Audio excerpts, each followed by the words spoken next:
ये क्या तोहफा आपने मेरे लिए सेलेक्ट किया है? अजीब साइको लड़की है। क्या हुआ बेटा? माना वो नेक सीरत बीबी है, मगर उसके पास तो मोबाइल भी नहीं है। जब भी उसे फोन पर बुलाओ तो साफ जवाब मिल जाता है। मुझे ऐसी लड़कियां हरगिज पसंद नहीं है अम्मी। पता नहीं क्या मसला है जिसकी वजह से उन लोगों ने उसको छुपा के रखा हुआ है। मुझे तो कुछ गड़बड़ लगती है अम्मी। अरे नहीं नहीं बेटा, खामखा जज्बाती मत बनो। ये बहुत अच्छी खूबसूरत मासूम सी लड़की है वो। खूबसूरत और मासूम तो आपकी नजर में फिरदौस भी थी अम्मी। बस आप रहने दें। और ये लोग 2 नंबर और धोखेबाज हैं। उनकी अपनी बहू, क्या बताऊं मैं आपको उसके बारे में। इस कदर आवारा है। जब से बाबर बाहर गया है हर रोज एक नए लड़के के साथ घूमती फिरती नजर आती है अम्मी वो। मुझे तो लगता है कि पर्दे की आड़ में जरूर हमसे कुछ ना कुछ छुपाया जा रहा है। बस आप मुझे उसकी तस्वीर लाकर दिखाएं। हाँ, आज ही मैं उनकी तरफ जाती हूँ। और अगर उन्होंने हमारी बात ना मानी तो आप मेरा फैसला भी सुन लें अम्मी। मैं उस लड़की से हरगिज शादी नहीं करूंगा। बेटा, जज्बात में कोई फैसला करने से पहले मुझे एक दफा उनसे बात करने दो। जरूर पूछें, मगर ये बात भी जहन में रखें कि सोबत का असर जरूर पड़ता है। दिन रात जो उसकी भाभी के यार दोस्त घर में आते जाते रहते हैं, तो क्या वो उनके साथ इन्वॉल्व नहीं होगी? और मुफ्ती साहब नेकी, शराफत और पर्दादारी का जो ढोंग रचाए बैठे हैं, वो समझते हैं कि वो सबसे बड़े पारसा हैं और बाकी सब गुनहगार। ये दोगले लोग बहुत खतरनाक होते हैं अम्मी।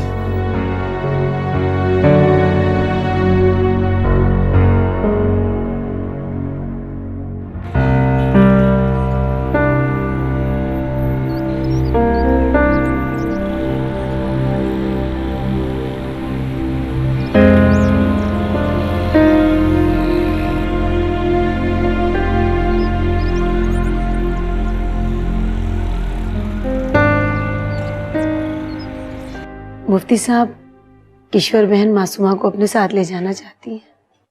क्यों, खैरियत? इसमें परेशान होने वाली क्या बात है भाई साहब? बहू है मेरी, मैं चाहती हूँ अजहर और मासूमा साथ मिलकर शॉपिंग करें। देखे बीबी, मंगनी कोई पायदार रिश्ता तो होता नहीं है, और वैसे भी ये हमारे खानदान का रवाज नहीं है। मैं इस बात की इजाजत नहीं दे सकता। माफ कीजिएगा भाई साहब, आपका ये डबल स्टैंडर्ड मेरे समझ में नहीं आया। आपने अपनी बहू को तो माइंड न कीजिएगा, बहुत आजादी दे रखी है, और बेटी पर इतनी सख्ती, मुझे तो अब शक होने लगा है। कैसा शक? क्या मतलब है आपका? नहीं नहीं किशोर बहन, आप दिल में किसी गलतफहमी को मत लाइए। मेरी मासूमा तो बिल्कुल नेक और शरीफ है। हमने उसको ऐसी तरबियत नहीं दी कि लोग उस पर उंगली उठाएं। हाँ, मगर सोहबत का असर तो पड़ता है ना। आप बुरा मनाए या अच्छा, लोगों की ज़बानें नहीं पकड़ी जा सकती। दुनिया वाले इतने अंधे नहीं और ना कम अकल है। सब जानते हैं कि आपकी बहू का किरदार कैसा है। आप होश में तो हैं? आपकी जुर्रत कैसे हुई मेरे किरदार पर कुछ भी कहने की? मेरी मर्जी, मैं जो चाहे पहनूं, जो मर्जी करूं। आप कौन होती हैं मेरे पर्सनल मैटर में इंटरफेयर करने वाली? शीबा, तुम जाओ यहाँ से। मुझे किशोर बहन से बात करने दो। मैं कह रही हूँ जाओ यहाँ से। मुझे कोई बात नहीं सुननी आपकी। मैं तो यहाँ ये मामला संभालने आई हूँ, बेइज्जती करवाने नहीं। मेरे बेटे ने तो पहले ही मना कर दिया था कि इस बदनामे जमाना घर में मैं शादी नहीं करूंगा, जहाँ दिन रात अय्याशी का अड्डा खुला रहता है। नेकी और शराफत के पर्दे में जो खेल खेला जा रहा है ना, मैं उससे बेवकूफ नहीं बनने वाली। मुफ्ती साहब, याद रखिएगा, इस दहलीज को पार करने से पहले कोई भी शरीफ लोग 100 बार सोचेंगे।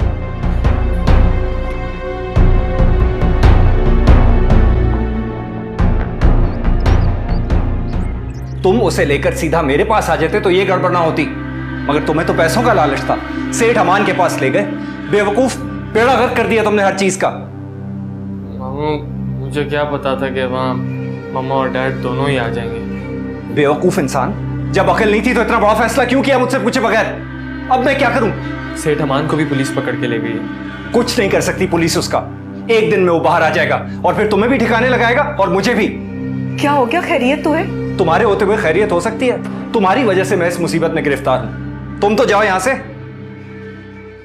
तुम्हारी वजह से हमें आज वो जिल्लत और रुसवाई उठानी पड़ी है जिससे हमारी उम्र भर की नेकी और शराफत खाक में मिल गई। ये उन्होंने महज रिश्ता तोड़ने का बहाना ढूंढा। लोग पागल नहीं है शिबा। मैंने तुम्हें मना किया था कि जो बेहयाई तुम अपनी माँ के घर में करती आई हो वो यहाँ मत करना। जबान संभाल कर बात करें आप आंटी, आप मेरी इंसल्ट कर रही हैं। और तुम जो हम पर जुल्म कर रही हो, मेरी बेटी की अच्छी खासी बात चल रही थी, उन्हें कोई एतराज नहीं था किसी बात पर। अगर तुम्हारी बेहूदगी और बेहयाई देखकर उन्होंने आज... मेरा मुंह मत खुलवाएं आप।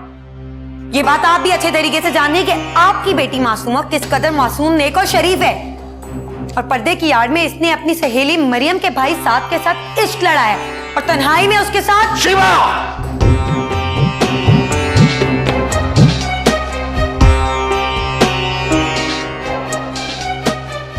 शरीफों के घर में रहने वाले तौर तरीके सीखो।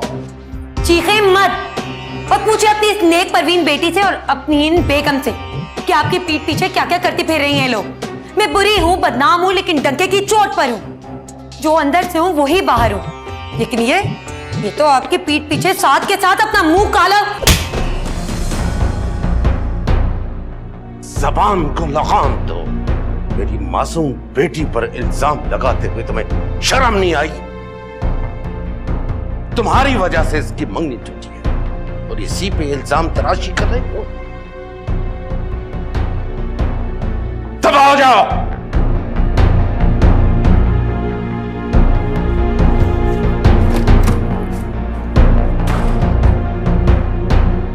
ना मेरा बेटा, ना बेटा, ना बेटा, ना।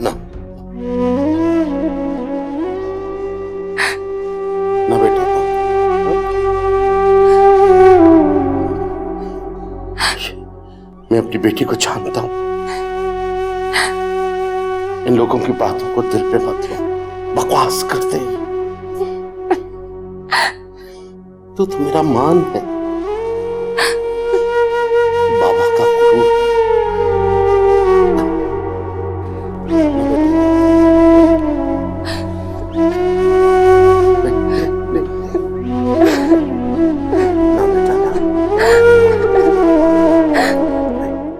मैं इस बुड्ढे का वो हश्र करूंगी कहीं शक्ल दिखाने के काबिल नहीं रहेगा। मुझे मारा इसने, इसका वो हाल करूंगी कि सारी जिंदगी भर याद रखेगा। ये सबूत कहां से लाऊं मैं? सबूत? कितनी पागल हूं मैं भी। शिट। बस एक बार मुझे सबूत मिल जाए, एक बार, फिर तो मैं... उमर,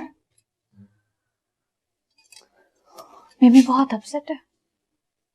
बच्ची है, संभल जाएगी।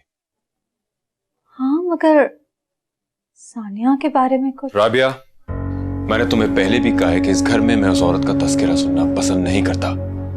फिर भी तुम जानबूझकर मुझे टीज क्यों करते हो? मैं सिर्फ इतना चाह रही हूँ कि मिमी को उसकी माँ मिल जाए। तुम भी तो उसकी माँ हो, तुम उसे क्यों नहीं संभालती हो? तुम भले कितनी भी उससे नफरत करो, भले उसका नाम सुनना पसंद ना करो, मगर इंसानियत के नाते अपने बच्चों की माँ को ढूंढना चाहिए, कहीं वो गलत स्टेप ना उठा ले। इतना कुछ करने के बाद वो किसी को मुंह दिखाने के काबिल है क्या? शर्म से डूब मरे। मैं उसे तलाश नहीं करूंगा राबिया, उसने मेरे साथ बहुत बुरा किया है, बहुत बुरा।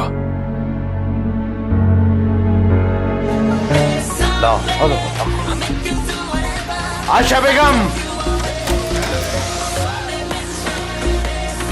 जी मुफ्ती साहब। तुमने उस बेहया को कहा नहीं कि इस घर से दमा हो जाए? मैं इस गंदगी को मजीद बर्दाश्त नहीं कर सकता।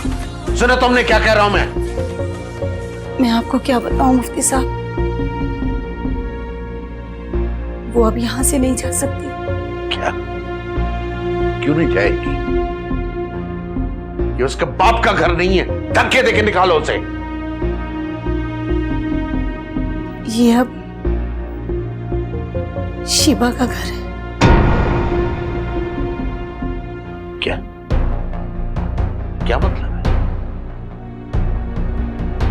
आपने ये घर बाबर के नाम लिखवाते हुए ये नहीं सोचा कि हमारा क्या होगा।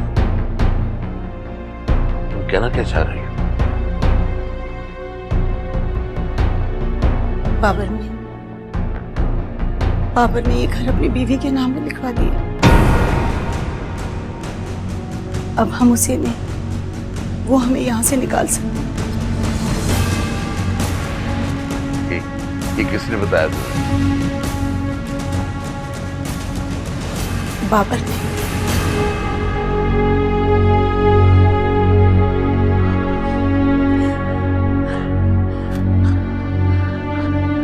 बाबर ने? मुफ्ती साहब आपकी तबीयत खराब हो जाएगी, खुद को संभालें। मैं ठीक हूँ। बाबर ने बताया था।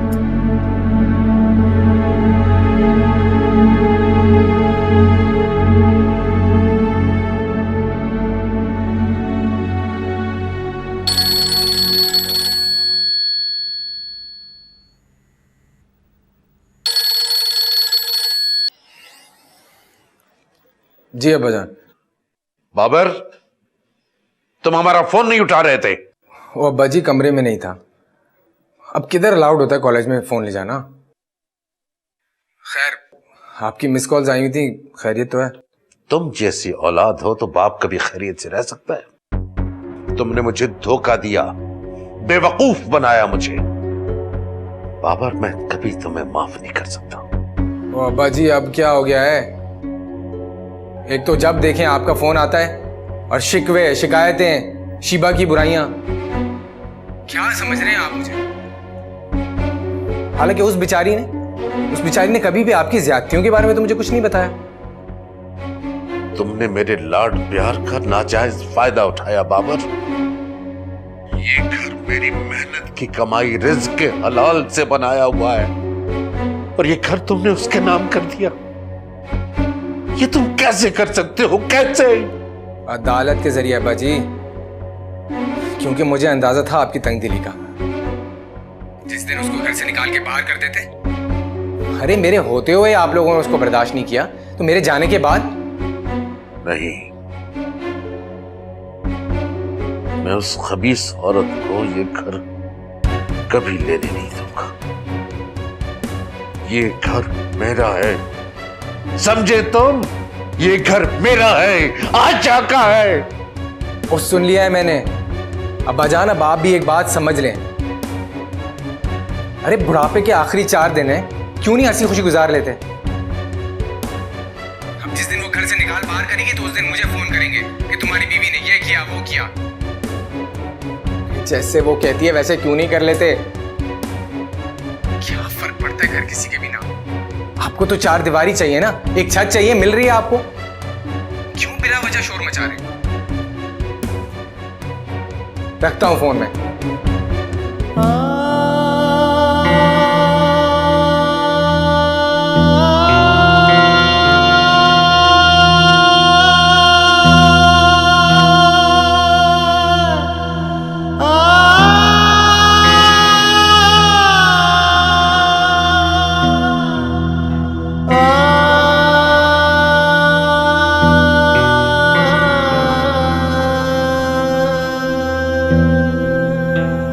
अच्छा,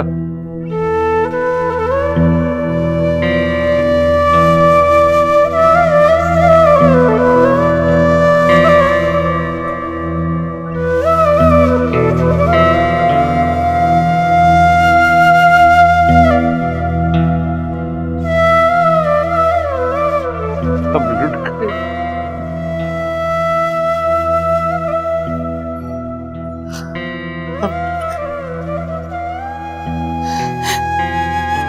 अल्लाह से ठीक कर दे। आप परेशान ना हो। बाबर ने हमें कहीं का नहीं छोड़ा, कहीं का नहीं छोड़ा।